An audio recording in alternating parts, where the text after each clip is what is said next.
আমার বর রান্নাবান্নাটা বেশ ভালোই করে, মাঝে মাঝে এটা ওটা রান্না করে খাওয়ায়। তো হঠাৎ একদিন বলল, আজকে তোকে হোয়াইট সস পাস্তাটা করে খাওয়ায়, ওটা তো তোর ফেভারিট তাই না?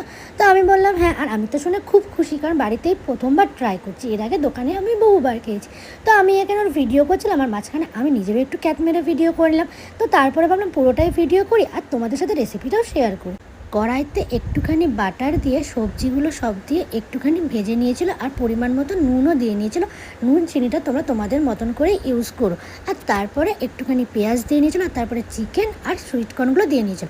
আর এই চিকেনটা আমি আগেই সেদ্ধ করে রেখেছিলাম হালকা করে লবণ আর গোলমরিচ দিয়ে। আর তারপরে কড়াইতে দিয়ে দিয়েছিল অনেকটা পরিমাণে বাটারটা মেল্ট হয়ে যাওয়ার পরে দিয়ে দিয়েছিল ময়দা। আর ময়দা আর বাটারটাকে ভালো মতো মিশিয়ে নেওয়ার পরে দিয়ে দিয়েছিল দুধ।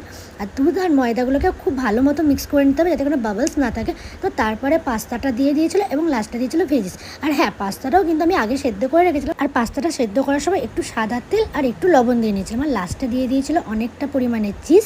আর এই রেডি আমাদের হোয়াইট সস পাস্তা।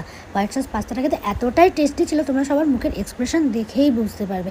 আর সত্যি বলতে এটা যে বাড়িতে ফার্স্ট টাইম ট্রাই করা হয়েছে মনেই হচ্ছিল না, মনে হচ্ছিল রেস্টুরেন্ট থেকে নিয়ে আসা হয়েছে। আর হোয়াইট সস পাস্তা তো আমার এত ফেভারিট, আমি জানি না কেন আমার এত ভালো লাগে। তো তারপরে ওকে বললাম নিজের রান্নার একটু রিভিউ দে, তো রিভিউ না দিয়ে ও উঠেই চলে গেল। ভিডিওটা ভালো লাগলে অবশ্যই একটা লাইক করে দিও।